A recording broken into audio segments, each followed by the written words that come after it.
ओम नमः शिवाय। शिव महापुराण वायव्य संहिता अध्याय 22 देवताओं ઉપર શિવ કૃપા।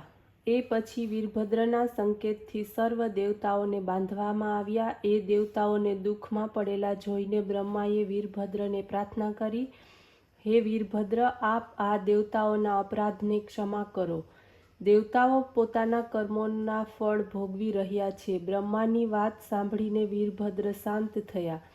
એમનો ક્રોધ જતો રહ્યો। દેવતાઓના બંધન ખુલી ગયા અને સ્તુતિ કરી। એ પછી વીરભદ્રજી વિષ્ણુ વગેરે સર્વ દેવતાઓને સાથે લઈને ભગવાન શંકરની પાસે પહોંચ્યા।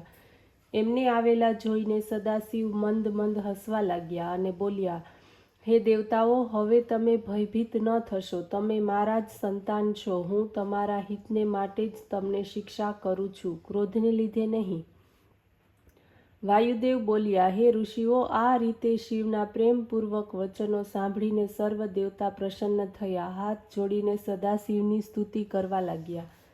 વિષ્ણુ બોલ્યા, હે શિવજી, આપ જ રજોગુણ, સત્વગુણ તેમજ તમોગુણ દ્વારા ઉત્પત્તિ, પાલન, સંહાર વગેરે કરો છો। બ્રહ્મા, વિષ્ણુ, રુદ્ર આપના જ સ્વરૂપો છે।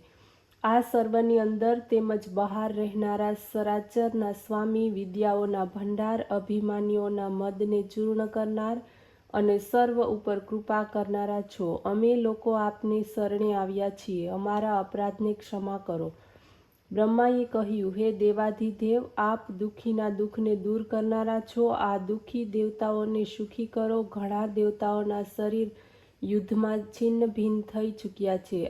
ઘણા બધા મરી ચૂક્યા છે। આપ કૃપા કરો, બધા સ્વસ્થ થાય અને જીવતા થાય। ત્યારે બ્રહ્માની પ્રાર્થના સાંભળીને પાર્વતી તરફ જોતા ભગવાન શંકરે સર્વ દેવતાઓનું કલ્યાણ કર્યું। એ પછી ભગવાન શંકરની ઈચ્છાથી બ્રહ્માએ દક્ષના પાપો પ્રમાણે એના શરીર ઉપર એક વૃદ્ધ બકરાનું મસ્તક મૂકી દીધું। તે જીવિત થયા। એમણે શિવની વારંવાર સ્તુતિ પ્રાર્થના કરી, હે જગતના સ્વામી શંકર ભગવાન, આપ મારા ઉપર કૃપા કરો, મારો અપરાધ ક્ષમા કરો। મેં હવે જાણી લીધું છે કે જગતના કર્તા, હર્તા, પાલક, સંહર્તા સર્વ કંઈ આપ જ છો। આટલું કહેતા દક્ષની આંખોમાં આંસુ આવી ગયા। દક્ષની પ્રાર્થનાથી સદાશિવ પ્રસન્ન થયા અને એમને કદી પણ નાશ ન પામનારા ગણપતિ બનાવીને કહેવા લાગ્યા, હે દક્ષ, હવે તમે ભય ન પામશો। મેં તો તમને મારા ગણના સ્વામી બનાવી દીધા છે।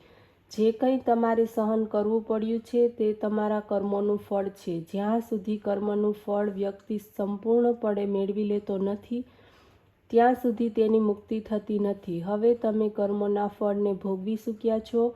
હું તમારા ઉપર પ્રસન્ન છું। તમે હવે પોતપોતાને સ્થાને જાઓ। આટલું કહીને ભગવાન શંકર શ્રી પાર્વતીની સાથે અંતર્ધ્યાન થઈ ગયા। બ્રહ્મા, વિષ્ણુ વગેરે સર્વ દેવતા વીરભદ્રના પરાક્રમનું વર્ણન કરતા કરતા પોતાના લોકમાં ચાલ્યા ગયા। ઓમ નમઃ શિવાય।